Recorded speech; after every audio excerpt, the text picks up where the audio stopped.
Alright, today I'm going to show you how to take apart an Xbox 360.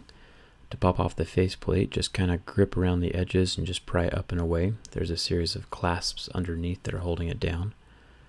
The side faceplates have two little notches that you're going to slip some tools inside of. Could be a screwdriver, could be a pry tool, and it just lifts the edge of the faceplate up so you can grab it.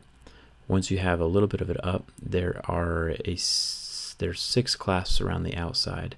3 on each side, and what you're going to look for is the 2 white holes that are filled in, and press in between those 2 holes and that'll release the clasp.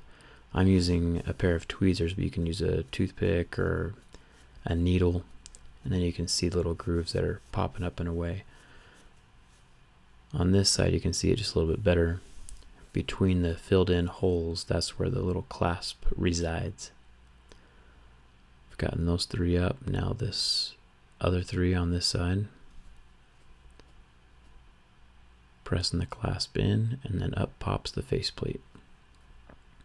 Now the front of the Xbox has these little clasps that you have to lift up. Just using my little pry tool to wedge them up, and half of the plastic pops off. Flip it over, and then there's a series of latches along the back of the Xbox that you have to worry about. So take your little tool that you've been using the whole time and press it into the little groove, and that presses down a little tab which releases the plastic. And you'll get a better view here in a second.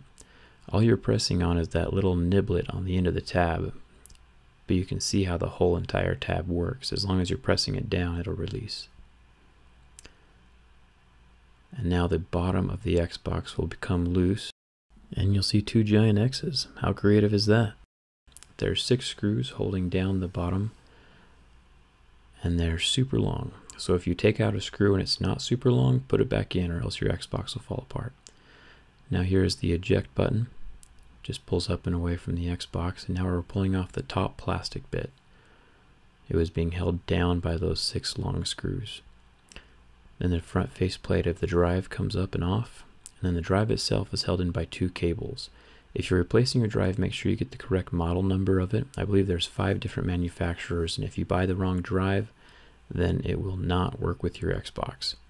So make sure you get the right model number when you're purchasing that. Amazon has drives for pretty cheap. I will link those in the video description below. This is the heat sink. It is being held together by these 8 screws along the bottom, as well as the metal plate held down by the rest of the screws. I'm not going to take apart the heatsink today just because you have to put paste on there to help the transmission of heat. But I will show you how to remove the plastic shroud between the fan and the heatsink. And then the fans themselves are just held in by 2 little clasps along the top. And then they'll slide out of the 2 little pin slots down at the bottom, and then there's a wire connector powering them from the main board.